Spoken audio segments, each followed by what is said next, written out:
उद्या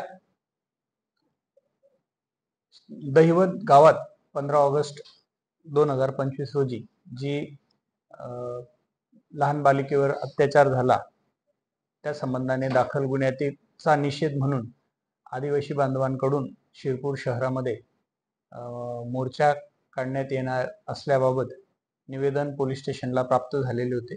त्या अनुषंगाने शिरपूर शहर पोलीस स्टेशनचे पीआय किशोर कुमार परदेशी साहेब आणि आम्ही तालुक्याचे पीआय जयपाल हिरे यांनी मिळून संयुक्त मीटिंग शिरपूर शहर येथे आयोजित केली होती आणि त्या मीटिंग मध्ये सर्व आदिवासी समाजातील विविध संघटनांचे पदाधिकारी यांना बोलावले होते। त्यांच्याकडून मोर्चाचे कशा पद्धतीचे नियोजन राहील हे समजून घेऊन त्यांना मोर्चा शांततेत होण्यासाठी काय काय पोलीस विभागाकडून सहयोग पाहिजे आहे याच्याबद्दल चर्चा केली। त्यांना योग्य त्या सूचना दिल्या आणि उद्याचा जो मूक मोर्चा आहे तो शांततेत करण्यासाठी त्यांनाही आवाहन केलं। तसेच त्यांनी सोशल मीडियाच्या माध्यमातून त्यांच्या इतर जे उद्याच्या मोर्चामध्ये सहभागी होतील त्यांना आवाहन करावे अशा सुद्धा सूचना दिल्या आहेत।